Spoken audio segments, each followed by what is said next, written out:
Hello, everyone. Hey Welcome guys. back. And Heather is with me here again, and I'm so excited. We have got a podcast for you today.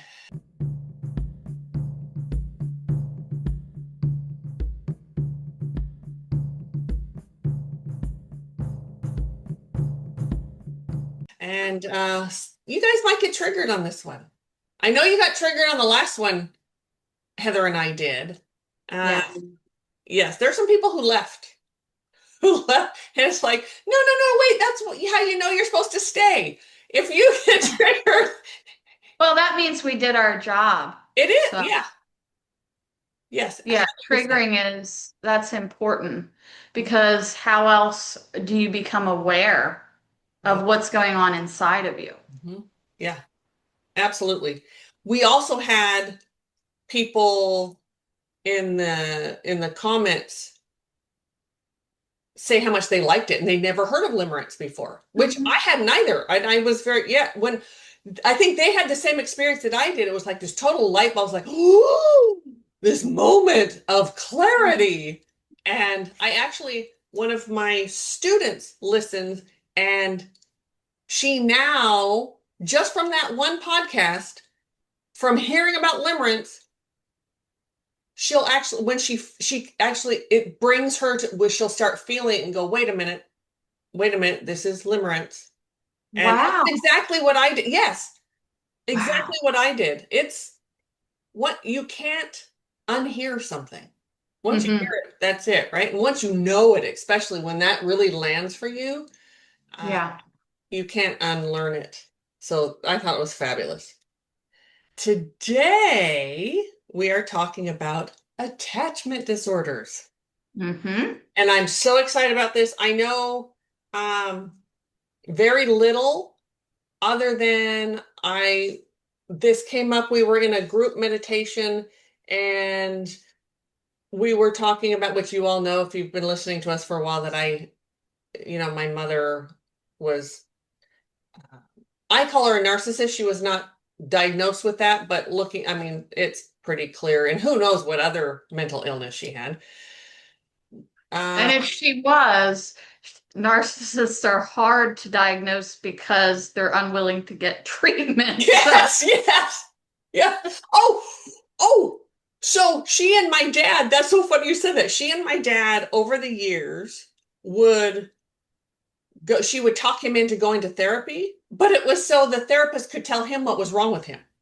So yeah. so when it go well, because all she would do is blame him, and when it go well, they would stop, and it would of course all be his fault. And That's so exploitive. oh, it's Yeah. horrible. My dad, he obviously was a very broken dude, and he stayed with her for, I don't know the why. Must have been some sort of karmic thing. I don't know. There's wounding there too, obviously. Mhm. So we were talking about what I just call the mother wound, and that's when Heather sort of chimed in and went, "Oh, that's something attachment or attachment disorder." And that when I was like, "Oh, that's our next podcast." So here we are talking about That's it. how it happened. Yes, that's how it happened. Yes, and that's why we're here to trigger you all. Right. Hopefully in a good way. And I think most people that do listen to us for any amount of time, they're here just like we are, is to learn and to heal and to evolve. Because that's all I talk about are my own experiences. I don't know anything, but being the retired therapist, it's nice to have a professional opinion come in and sort of put some guidelines or some boundaries, some guide, whatever in there. Hmm. So how would you like to start out this conversation about attachment disorders? We can just kind of run through the four types Okay, for there's four types. people. All right. So, and just an overview, and then we'll get into maybe examples or more Oh, of the I have plenty, at least whatever yeah. mine is. Yeah. Okay. Yeah, and these were developed in the 50s, so it's been quite a bit of time. Bowlby and Ainsworth came up with attachment theory, which involves these four types of attachment, and ideally would be secure attachment. Secure attachment just means that you have a healthy ability to engage in intimacy, but also maintain independence in your relationships. And you're generally going to have like a positive view of yourself and a positive view of others. Okay. So it's just look at that overall because you can still have some issues in there. It's not perfect. And then the other three types are where you're noticing, hey, something happened in childhood because that's where this has to develop. That's what the research Okay. has shown. And let me see if I'm getting anything different from spirit. I have to be open because my ego's like, there's not going to be anything different. It's 100% from childhood. Nope. And it's been 70 years since this was developed. Things I'm sure have changed or shifted, or our knowledge is different now. New information.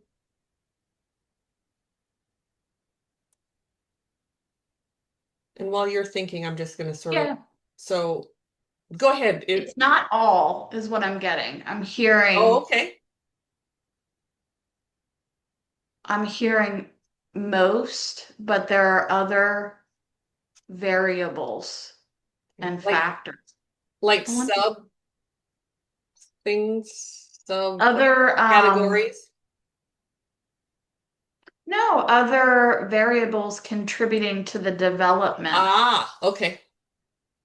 Okay. beyond really just that. Why am I thinking of chemicals? I don't know, but go ahead. Like what kind of chemicals? Like household chemicals or drug type chemicals, illicit or otherwise, alcohol. Not drugs, but Okay. what is this, spirit? Wow, this is I just got really a deep. heavy smell of bleach. Yeah. They can, they've, I mean, they've learned, and it hasn't been that many years ago was starting to with chemicals and how it really affects your brain, your body, etc. Yeah. This is really eye-opening. Yeah, cleaning, like Cleaning chemicals supplies. for Yes. cleaning. Uh-huh. What else, spirit? Well, no one ever used to, they'd use these hard chemicals. They wouldn't have wear gloves or anything over their fit. Like they would just breathe it all in and Right. right? Yeah, they did. Yeah. You're right. That had to have a huge effect on your Wow. And the brain. lack of recognition Yes. of how chemicals affect our bodies. Yeah. Um,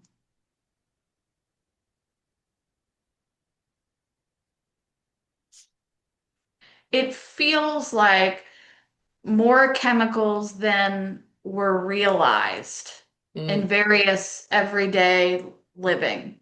Mhm.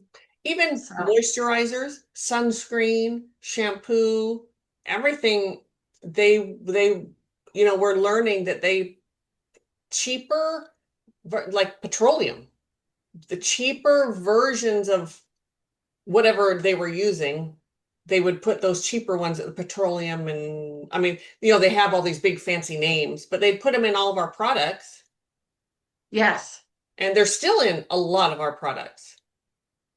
And they have a huge effect, not just physically on like getting cancer or some weird things, some weird ailments. They affect your brain. So was Hmm. that what spirit was bringing you? Yes. Okay, awesome. I mean, it's not awesome, but it's awesome that you got that information. Yeah. So once you started getting it, I started getting more too. Okay, so we have number one is secure, and that's a Secure. positive one, right? That's like the one we all strive to get, or Yes. the strive. Well, it's ideal Okay. And so because what, it's like a healthy balance. okay, So balance is the word that I prefer with it. okay. Balance of independence and intimacy and closeness, which are a part of Yeah. relationships. You know, there's a level of sharing and trust and all these key components in any relationship that you have, closer But you still relation. have your own agency. And you actually Yes. know that you have agency. Something that took me a very long time to learn that I had my own agency, Mm, right? Because yeah. yeah. Well, of course. All right. So what's number So two? then Hmm. anxious, preoccupied, anxious as it sounds, they tend to have a more positive view of others and a more negative view of self. Ah, So a lot of like low self-esteem, low self-worth. They're the pursuers. When there's an issue, they're calling frequently, you know, it might be pretty excessive. So trying to resolve, they handle conflict poorly. Um, check. they just want it resolved. Yeah. Okay. All right. Me too. Oh, check like, okay. Yeah. Great. And So, so they're lower on the independent side with balance. So they're high seeking that within a emotional relationship. closeness. Yeah. Okay. All right. Very, All right. very determined for it. So would that be something in the realm of I don't think I'm good enough unless I have a partner? Yeah. Like that partner's going to complete me. You hear those crazy words. Like Yeah. like yeah, okay. So then, you know, it could result, not a guarantee, never a guarantee, can't say it enough, but it can result in a person who ends up with dependent personality disorder. Oof. Right. Okay. Um, That makes yeah. total sense. That makes Yeah. complete sense. All right. And also, oof, prey to narcissism, to a narcissist or someone with that type of disorder or Mhm. yeah, right? Because Yeah. if you're independent, you want that narcissist because they'll tell you how to do everything. And Yes. you're not anything unless yeah. Woo! They can totally just take your autonomy away. Yes. Okay, That's a really good point. Yes. so number three. I don't That's know why the I'm so excited to hear dismissive. about how screwed up I've been in my life, but right ahead. Okay, number three. Dismissive, avoidant. These are folks that are real high on the independence end and very low on emotional closeness and intimacy. Okay. They fear engulfment at the end of the day. So they fear that they will be taken over by a relationship and they will lose all control. So, yeah, Hmm. people who, uh, yeah, who fear intimacy or that relationship. 'Cause we all know people that they've been in Yeah. this great relationship, then all of a sudden they just cut it off and go, and you're like, what happened? Like what? Right. Oh, I just, whatever. It's because it was getting too close. Like Hmm. okay, yeah. And Okay, many of that them one's might not me. say, No check on that one. No, because I'm more of the other one. The um Anxious. yes, yes. That was more me wanting, Mm. being chasing and wanting to, yeah, yeah. Mm. Ugh. Okay. God. What's number four? That's disorganized. Oh, So what? that's where, and it's less researched than the others. Keep that Okay. in mind. It's harder to research. So that's the drift between both fearful Ooh. and avoidant. So you would see both in an individual who presents with this attachment style. There's going to be times where they're pursuing Mhm. due to that anxious style, and other times where they're cut off. There's just no closeness there. No, they're not seeking that complete independence. It's it would be very confusing to interact with a person Okay. that type because you're always going to get different You don't know response. who's showing up. You don't. Okay. Wow. Okay. Yeah. Is there one that, probably not, but is there one that, well, let's just say when you were practicing, was there one of these types that seemed to find you more than others? Yeah. The anxious. The anxious one. Yeah. I was Yeah. wondering if that one is just the most common.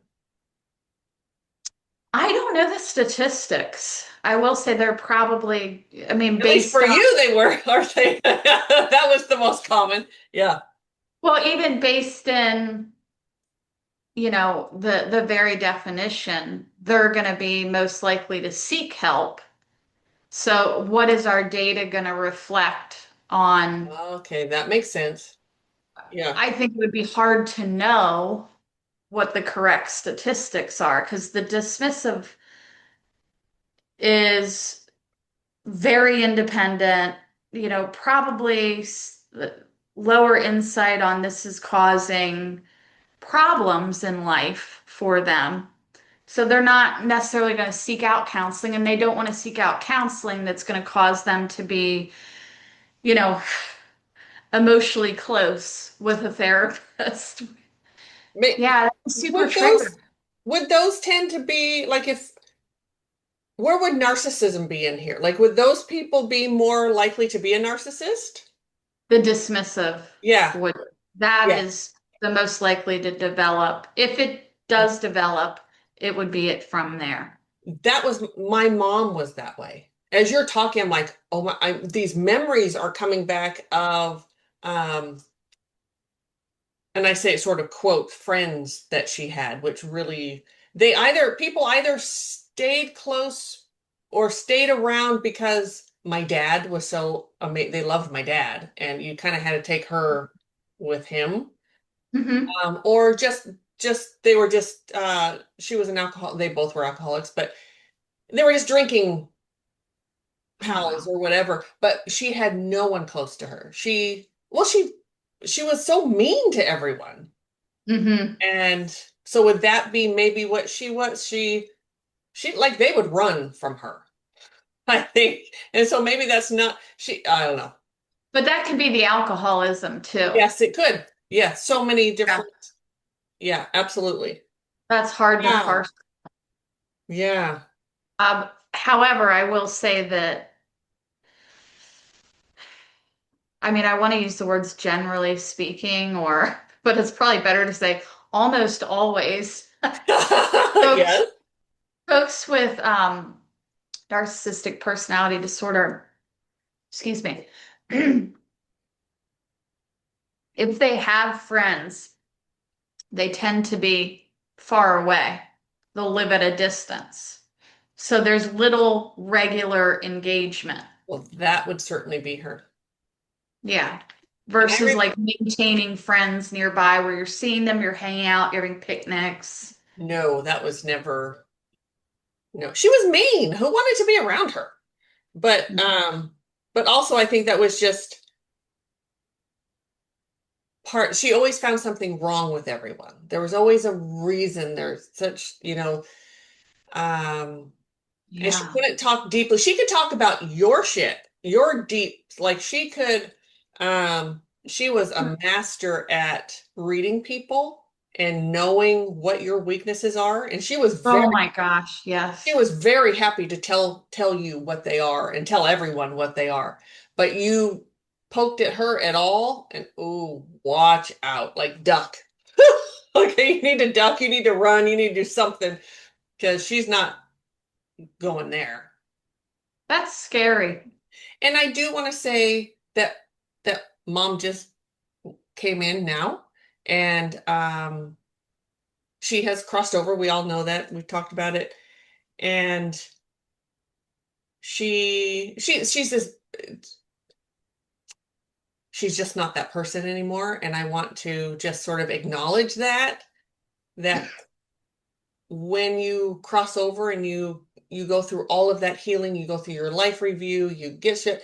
She and I have done so much healing now that she's crossed over.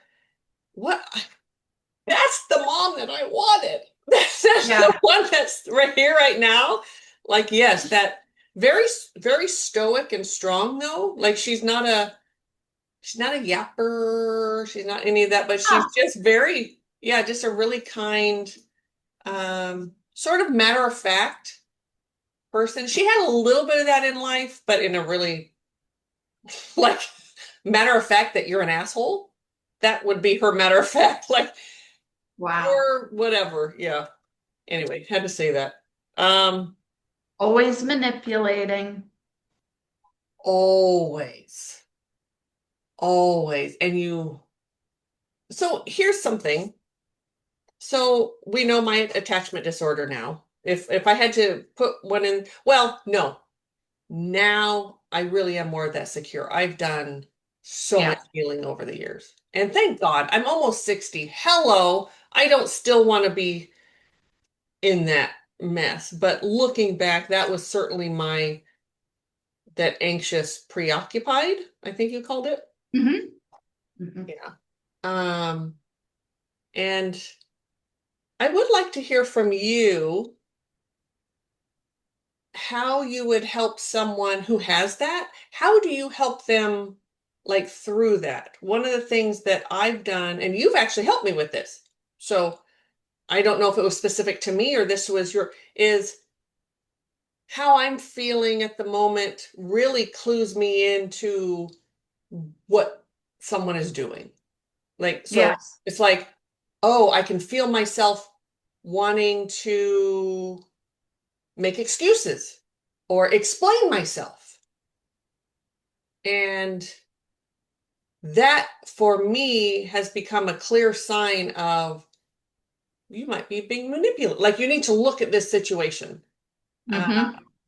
because it does trigger that response. Being manipulated triggers that response in me.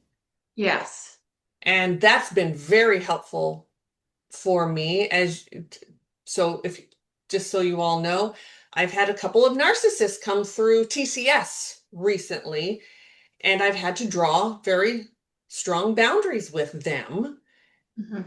And Heather has been really kind and helpful to me. So to help me get through that, like you don't have to respond right this moment. You don't have to say like give yourself some time, which I don't. I get like I have to say something right now. There's this need to just fix it right this moment. Like what I some of the stuff you were saying, I was like, "Oh my God, that was so me." And there's still some remnants of that. So, but in your practice, so people out there that are saying, "Oh, I have that anxious, preoccupied thing too," like, "Oh, that's my attachment disorder." Hmm. What, how, I obviously we're just talking here and you're not in, you don't have a lot of sessions with everyone over this, but Right. are there certain things that as when you were a therapist that you would do to help someone through that? Like just It's recognizing it. attachment-based therapy. And what does that So consist of? so it's more greater attention to the relationship between the therapist and the client. And it's very important. It's less about tools. Okay. So it's very important in attachment based relationship. You're doing that work every session, hopefully every week if possible, or every 2 weeks to help them to heal and to pivot from that relationship and take it and model it with other relationships outside of therapy. So through really that repetition of they're coming into the office, most likely anxious, because we're talking about this attachment style. So then generally they have been diagnosed with depression, anxiety. They usually co-occur. I was. Yeah, that was what, yeah. And of course, there are others. Sure. For today's purposes, let's say depression and anxiety. Hmm. And that anxiety was always just, it had just this intensity to it, almost like its own Oh, propelling force. yes. Um, a lot of the discussion was surrounding problems with relationships. So it would be working through those and helping that person in a specific way. I'm not there to give them answers, but I am there to be stable and consistent to show that I value them Hmm. no matter what, that you're truly valued as a person. Beautiful. Mistakes are fine. Hmm. You'll get through this. Hmm. Unconditional positive regard was one of my favorites. I remember learning that in graduate school, and I loved those terms together. Um, Bringing all those skills into my being Hmm. and giving that out. So it's not through here are the tools that you need to do. It's let me really listen to you Hmm. and then allow that person to feel stability because they probably didn't have it Okay. Right. Sorry. Hmm. when they shared, or even present day when they were sharing with family. They probably weren't experiencing that type of stability and all of those positive traits, uplifting traits at once. And then also, like you said, things like you're allowed, like reminding them of legitimate rights. I used to go over a list of legitimate rights that you have as a Oh, person and hand it to, I would give a oh, handout I love that. and we would review them and look at examples of what is this like? Okay, you have a right to change your mind. That is a legitimate right as a Yes. human being. Yes. So often people, when conflicts will come up, well, you said this. I did Yes. previously say that. You're correct. I have a right to change my mind. It has changed. Yes. You have a right to take 24 hours, Hmm. 48 hours, 72 hours, whatever time you need to respond Hmm. in conflict. You have a right to take that time. I can't tell you how much time you're going to need, nor can you in the state you're in. So, what's important is your nervous system, Hmm. calming that down. Yes. And that's Then there's where the tools come in, right? But anyway, correct. And that's also where what I do comes in. Um, I have many clients who have therapists as well. beautiful. And so I just, they typically they'll go to the therapist first and then I'm like a few days later or something. Sometimes it's that, but, and then so what I can do, help with what spirit, it's really spirit, I don't, is I can put you in that vibration of this is what calm feels like. This is what it feels like to Yes, you can. take, thank you, to take a moment and step back from that energy. Let's put you here. And sometimes spirit will walk them through. Um, it's not quite like a guided meditation. It's a little different when we're together, sort of walking through, but they're friends, men, basically. But and to sort of show you what that looks like. Oh, I went, hold on a minute, I'm going to take some time to think about it, or whatever it is, and then your own agency, what that feels like. Let's put you in that vibration of this is what it is to have your own agency, to feel your own authority over yourself. And I use the word authority, or that spirit's word is more authority. Um, you know, Mm, and you've heard me before. I have authority over my thoughts. I have authority over my feelings. I have authority. Like that just helps me saying that.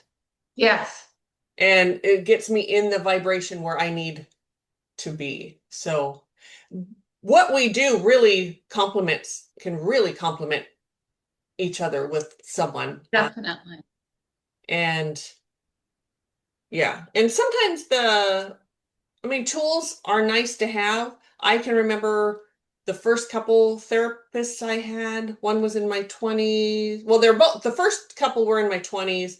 The one that did the most amazing work, I saw him in my mid 30s. But Mm, um, they would kind of want to give me these tools and everything, and I just wasn't having it. It's like, mhm. this is not making me feel better. You don't Yeah. get all therapists are not made equally, for sure. Uh, Mhm. like that's not helping me. And I don't remember what they were, but I just remember thinking, I am still in this anxious space, and you're trying to tell me how to do, like, here, take this tool and use it. And it's like, I couldn't get it because I wasn't in the right space to hear it. Mhm. Absolutely. And so Well, I and hear, that's a part of presence. yes, So being on the present. part of the therapist, I would Yes, say. yes, and a good therapist, I know you were, um, helps you get to that calm place, and then talks about the things that you need to hear. Like you can't hear it when you're anxious and you're all I Mm-mm. want to do is run to that person and explain to them why I did what I did, and you know, yeah, that's not. And it's such a painful place for I experienced it through empathy, for that client to be in Uh-huh. of Well, you hold space, whether you know you do or not. You hold space very well, and you I need I your felt it when they were in, yes, this like a frenzy of anxiety yes, it's is what it, horrible. like bees were buzzing around. Yes. It's just this such intense activity. And then to hold that space in calm for that person to start to match that, but it's holding space is not talked about enough or not done enough either, I don't think. Mhm. Yeah. Yeah, and there are little tricks for the nervous system. Just to, Hmm. I mean, if you want to jump it like some ice real quick, you can kind of shock the system, and then you have a bit of an easier time Hmm. from there going, oh, okay, let's Yes. start to reset. Because there's a real physical component to it. Hmm. And some people, it takes more time, so they need that shock. So you can use a little, Yes. little Or trick. like something really sour, that when I was learning how to Yes. not dissociate the sour thing, and Perfect. someone in the comments said something, oh, I do that with my exact anxiety. I'm like, oh, well, Yeah. that makes perfect sense to me. Mm-hmm. Yeah. And then use calming tools. Yes. Keep it going. But you Don't have to stop get there. into, yeah, yeah, yeah. And not everyone dissociates, but everyone pops out of their body. Yeah, There is a different level to actual dissociation, but that's interesting. learning how to be in your body is extremely important. It's been a godsend for me and for many of my clients and students. Just learning. I had Yeah. this was recent. I think I might have told you about it. I had a new client. I have a new client, and I told her we were going to go over grounding. And she said, "Well, I know how to ground." And I could feel that she wasn't grounded. And I was like, "Are you grounded now?" And she said, "Oh, yeah, How I could feel you feel great." it? What Huh? did you feel? How could you tell? What is it that you feel? Oh, what I personally feel, Yeah. I will start to feel ungrounded. And I know it's not me. Ah, As okay. I come into the session grounded. And so I immediately so I'm very clairsentient. So I feel a lot. Some people would say empath. Let's, you all know how I feel about that word. Like, I'm an empath. Stop with the whole I'm an empath thing. There's wounding with being an empath, in my Mm, opinion. In what I do, there's being clairsentient and there's being an empath. And being an empath, you have a lot of wounding around it. I, Being, that sounds right. yes, there's a ton of it.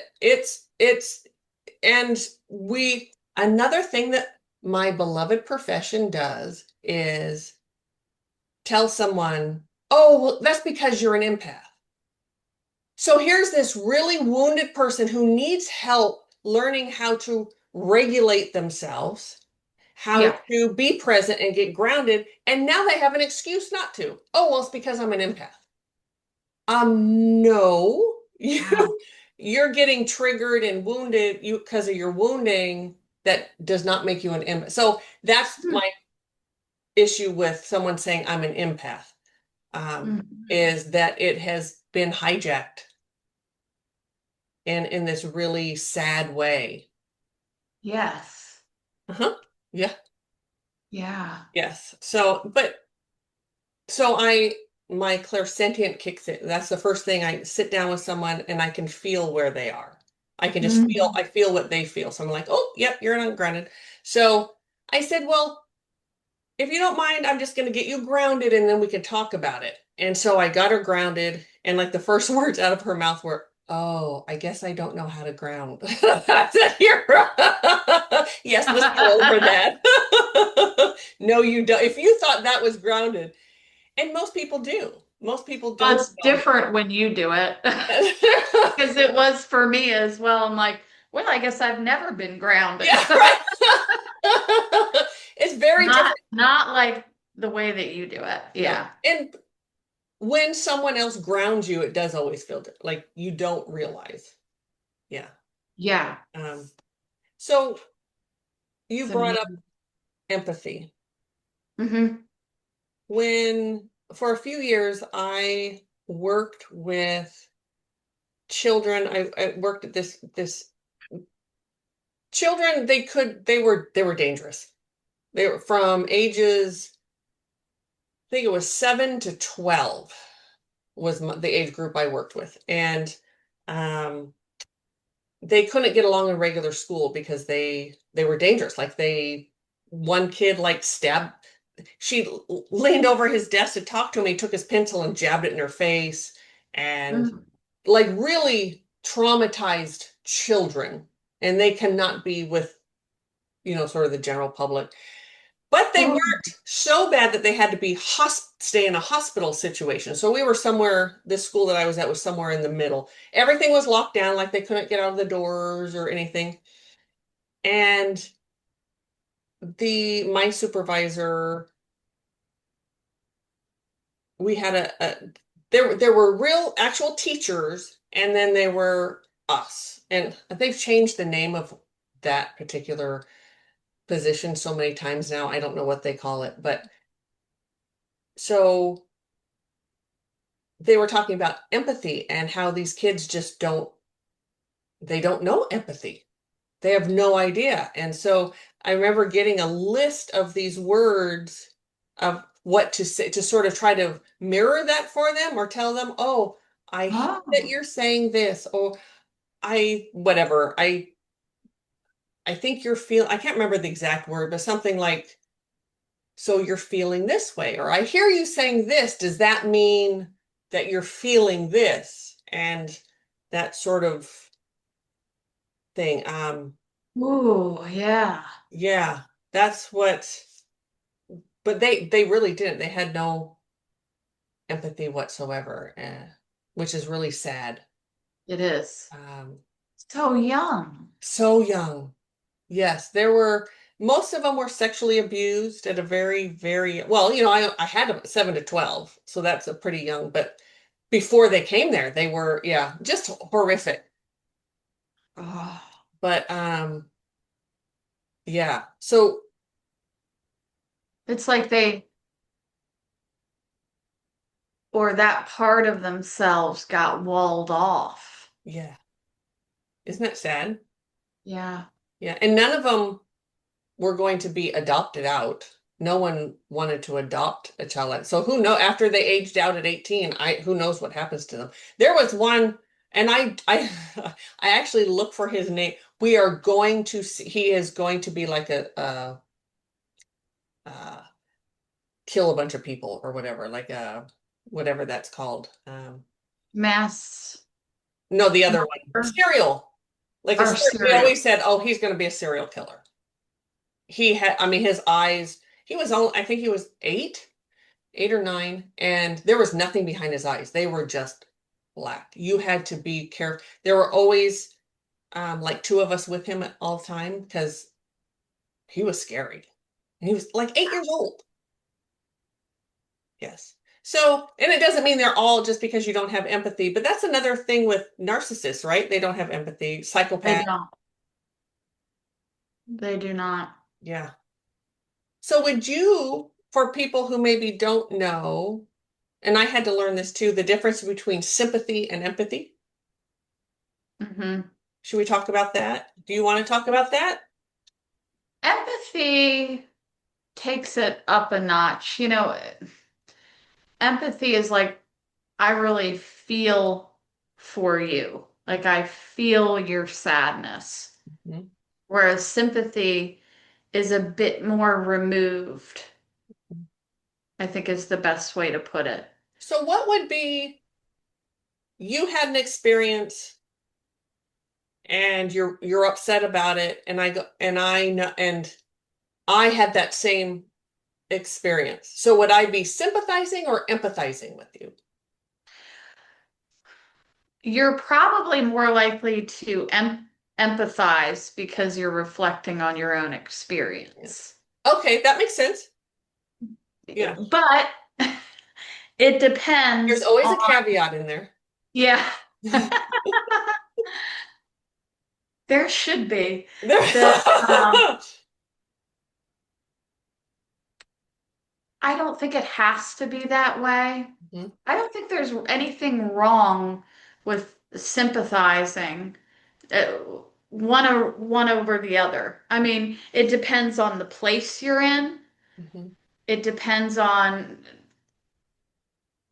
how full is your cup, Sure. How has your day been? Are you even able to be in that space with somebody? Mhm. There's so many different variables. Mhm. So that's just the way my mind always thinks about Yeah. things is the possibilities.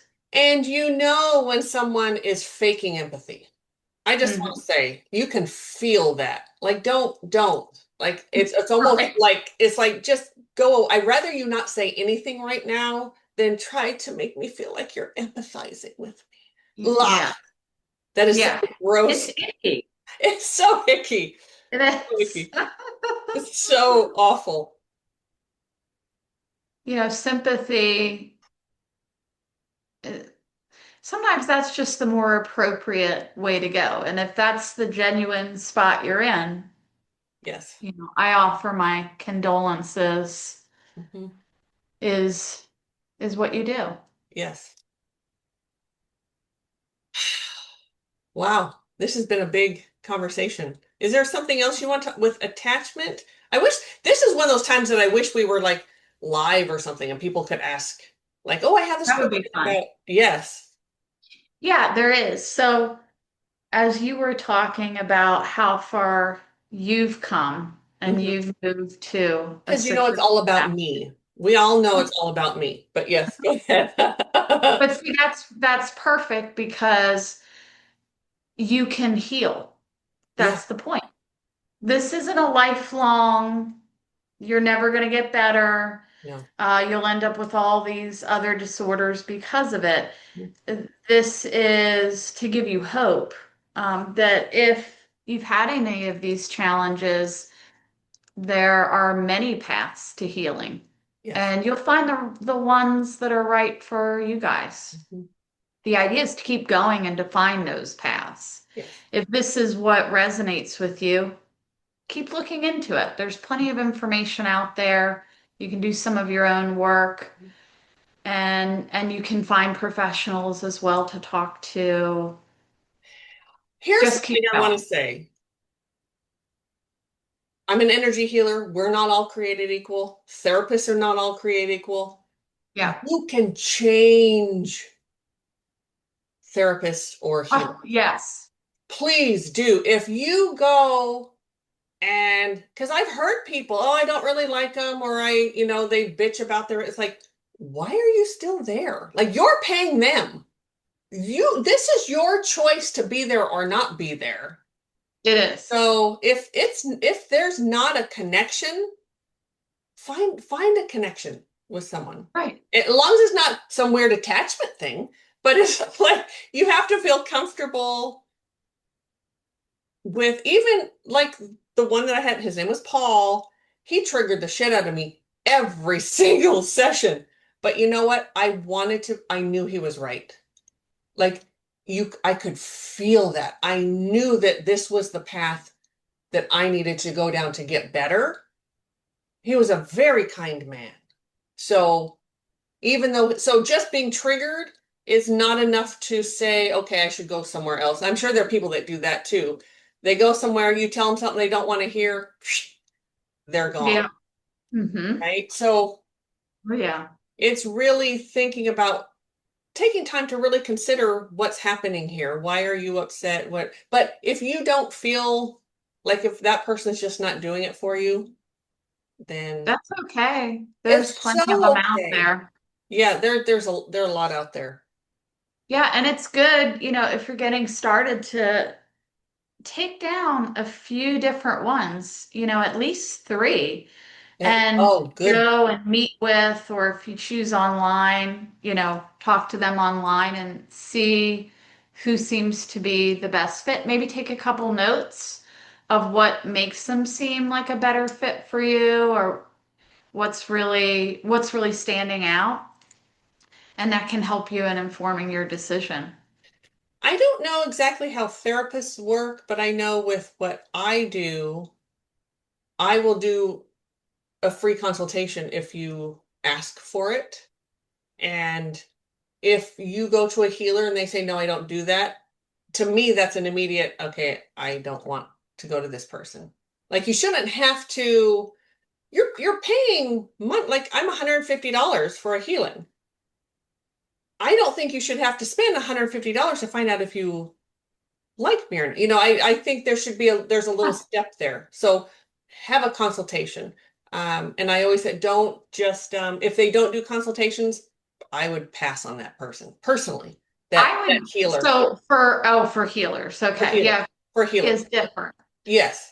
Because we would get overrun with these requests for Oh, consults, and it sure. became impossible to be there for all of them while also having your sessions. So Yeah. I would, if asked, I would do a 10-minute Yeah. consultation, and it It's was in usually all space as well. you'll know in 10 minutes. You'll know Yeah, in 10 you minutes if know. you're comfortable with that person or Or not. you come in for an appointment, sit Yeah. down, feel the whole appointment out, and go from there and check out, two or three more, as many as you like, really. 100%. Yes. So,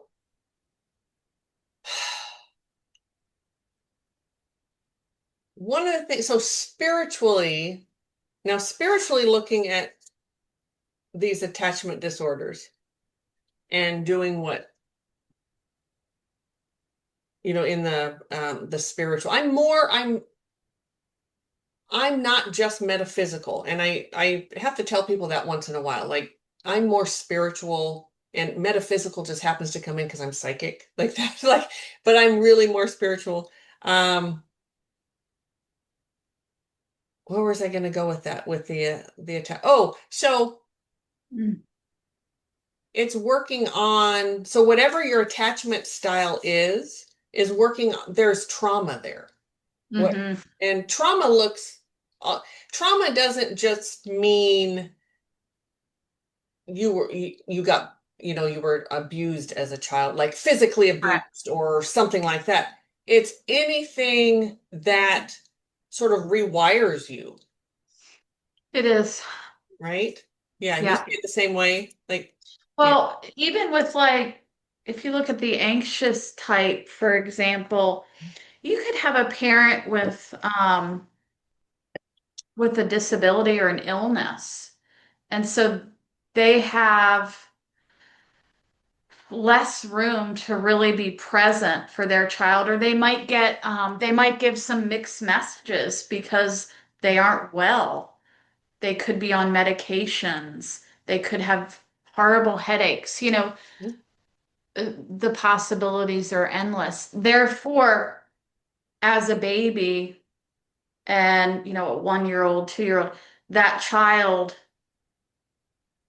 just doesn't get those needs met Yes. in a secure way. So it's not abuse. Right. It's Right. unintended consequences, Yes. and That they causes a happen to wound. have this Yeah. this this impact. Hmm.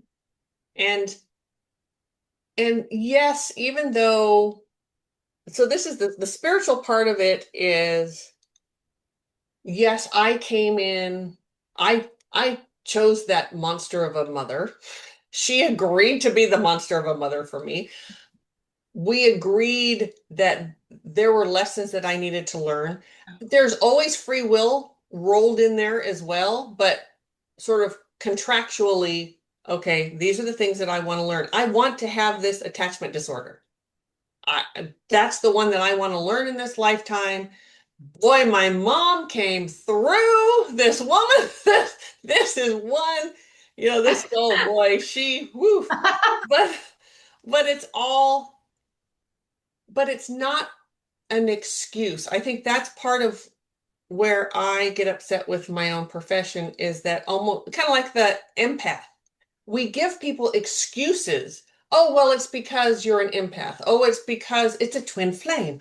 Oh, it's because it's a whatever. Right.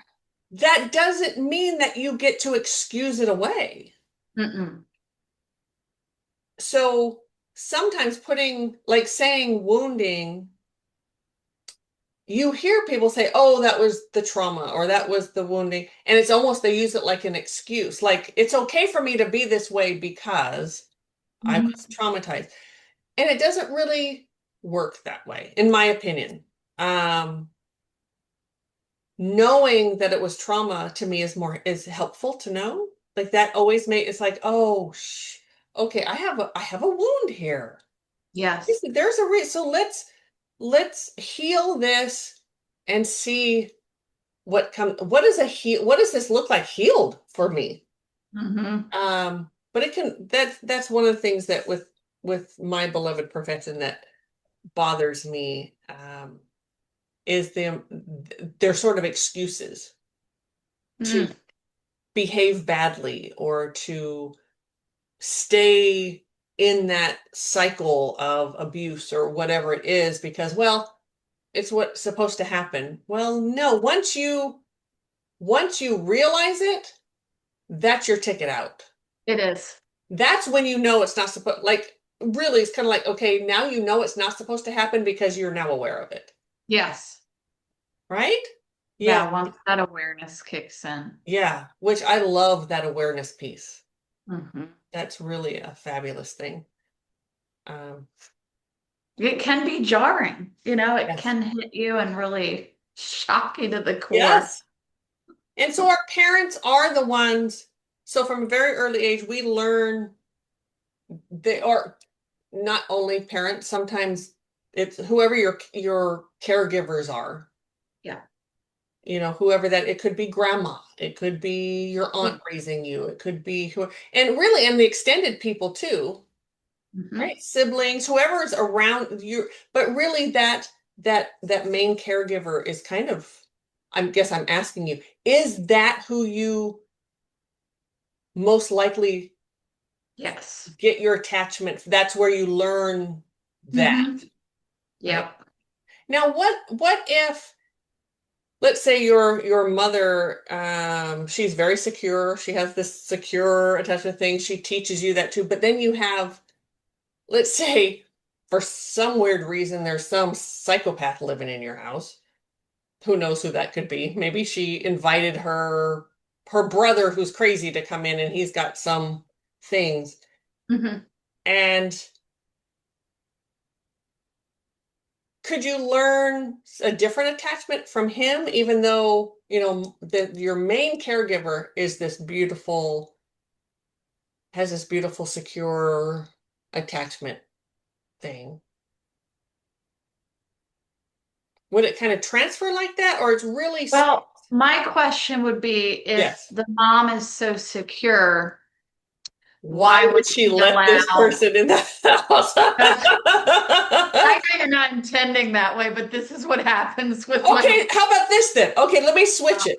Okay, so mom, but you get put in daycare, and the daycare provider who's now with you for 40 hours a week is has this disorganized, or maybe the dismissive avoidance or something.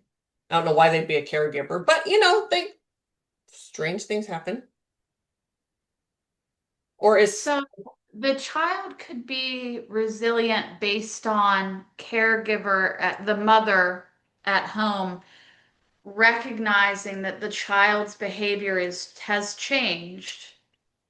Mhm. The child is somehow in distress and they need to do something about it. Like, the last 3 days, my child has come home and has displayed these concerning behaviors. My child spends those days in daycare. It's happening at the daycare. So the parent needs to protect the child.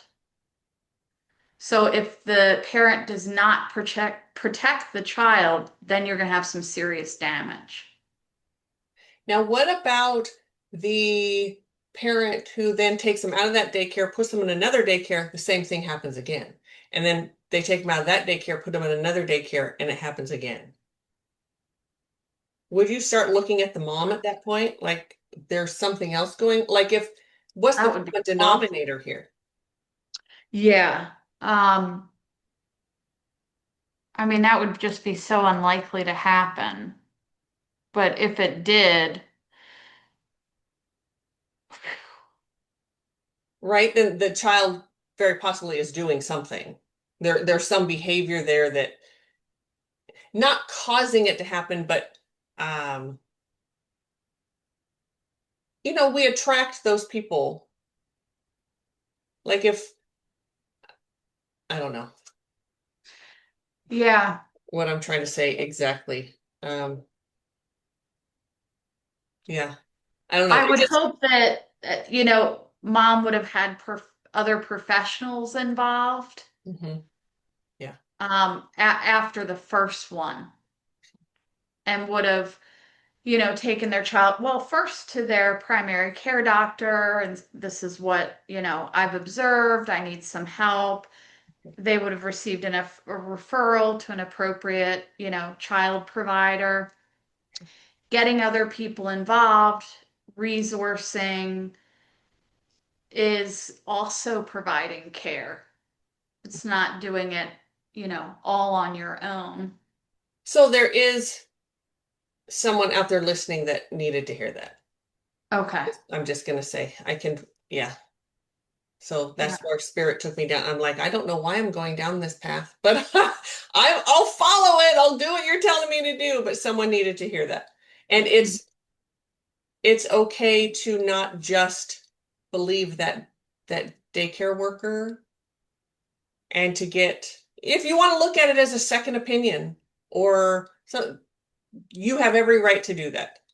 And you Yeah. should. If there's something going on with your child, some behaviors that are happening, like you said, like, I think this is coming from daycare. Hmm. Look into it.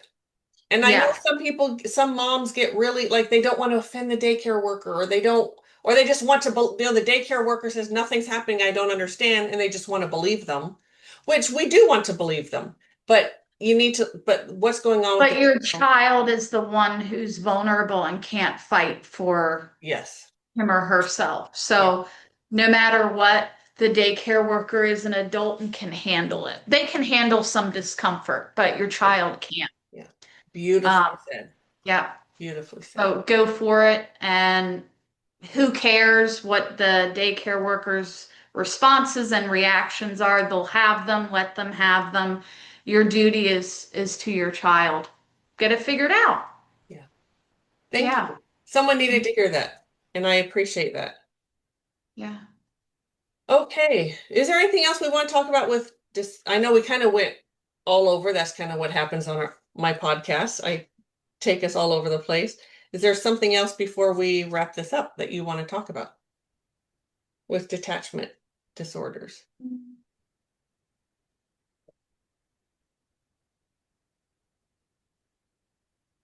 I can't think of anything.